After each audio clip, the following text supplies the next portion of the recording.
is now. No, in volume. Yes. Oh boy. There, 1, 2, 3, 4.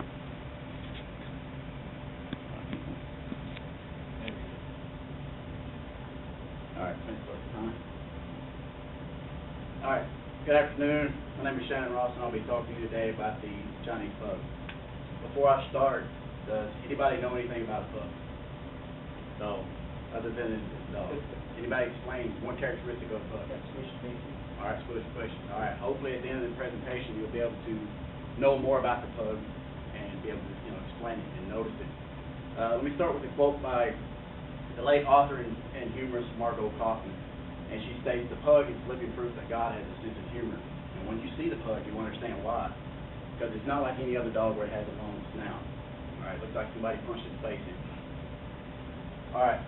As the owner of 2 AKC registered Chinese pugs, I have owned them for the last 7 years, and I have seen good and bad with the breed. And currently I'm seeing the bad with some of the heart problems that they're having. And today, I will explain these problems with you. First, let's start with the history, the appearance, and the medical problems and how to take care of your pug. Alright, we're going to start with the history first today. Alright, the history. We're going to briefly hit the origin pugs in Europe and present-day pugs. According to the Book of Pug by John Brierley, the pug is of Chinese origin, dating back to 400 BC, but there is writings of it as far back as 660 BC. Talk saying it was a short-mouthed breed. The pug was mainly used by royalty. It was held in high regard and was protected by palace guards. The Chinese called it fu dog, which meant hand dog. Basically meaning real small. Next thing, we go to the pugs in Europe. The pug was originally brought to Holland by way of the Dutch Indies Trading Company. They believe the pug came from, would anybody take a guess where they thought the dog came from? Anybody? Or some more? The Chinese Mastiff, maybe? Chinese Mastiff? Yeah. Bull Mastiff? Yeah, roger. If you look at the Bull Mastiff, it's got a flat face, button ears, looks like a pug on steroids, looks like a real big, tall pug. Alright. Others say that the pug came to Holland by way of Russia and Germany first. So they think it's actually in Russia or Germany before it ever hit Holland. And a lot of people think that the pug originated in Holland, not China. Alright. Also in Europe, it was really popular in Germany, Spain, France, Scotland, and Ireland in the 17th, 18th century. France also held the dog in high regard for royalty and named the dog House. The dog of house was the pug, basically saying it was France's official dog. Present-day pug, the American Kennel Club recognized the pug in 1885, and the pug became grossly popular in 1950, where it went on to win many numerous shows in AKC. Currently, there are 2 types of pug today. There's the brown fawn pug, and there's the black pug. The brown fawn pug can be referred to as silver, apricot, or just basically fawn. And the black pug is all black, real shiny. It doesn't shed as much as the fawn pug. And it first came to America at approximately 1900. Now that you know where the pugs came from, let's go into the appearance of the pug. According to the Encyclopedia of Dog Breeds by Ernest Hart, the pug has a large, massive, round head, but not apple-shaped, just a big old head with no indentions in the skull. The eyes of the pug, and you'll see in a minute, have big dark eyes and are bold and prominent. The ears are small.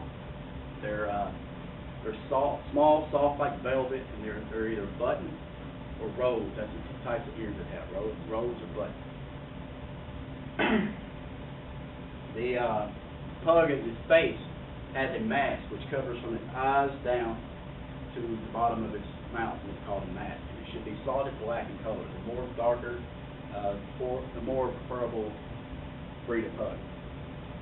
It has a short, blunt mouth, a face with a short nose, with nose doesn't protrude out of its face. The body size, A well-matured dog will have a stout chest, strong legs, and it's short low to the ground. It weighs approximately 14 to 18 pounds, preferably, but they do have a tendency to overeat. And they do have the tail will curl over the back, either to the right or to the left, depending on male or female, it doesn't really matter. If you look here, you'll see the pug has buck ears, large round eyes, wrinkles in its forehead and nose, and has a black mask.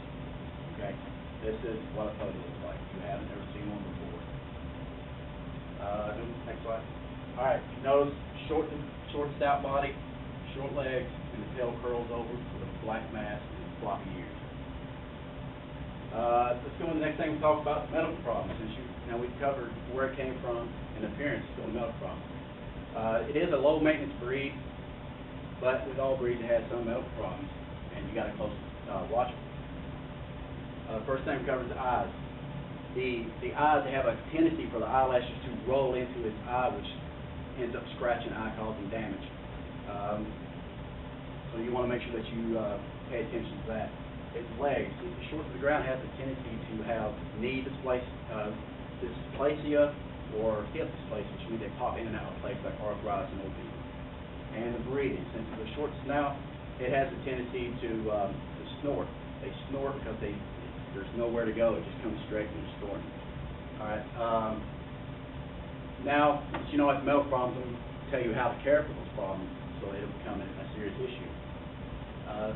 Next thing you'll do is the skin wrinkles. You want to make sure that the skin wrinkles, as you notice around its eyes and its nose, that you keep those clean of dirt.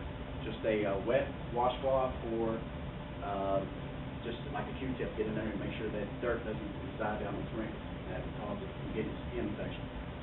The eye surgery, doctors can do a eye lift on dogs where they pull it up and tack it so it doesn't scratch their eyelid.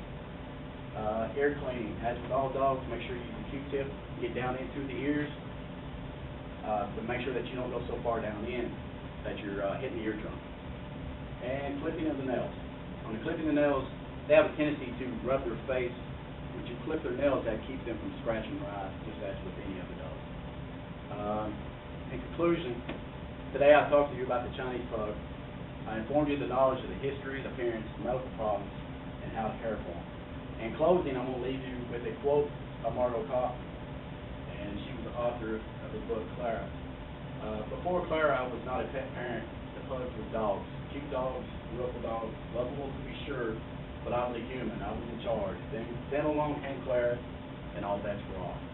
So basically, pugs do rule your life, and you haven't owned a pug until you've been owned by a pug. That's the old saying. So unless you have any questions, this concludes my presentation.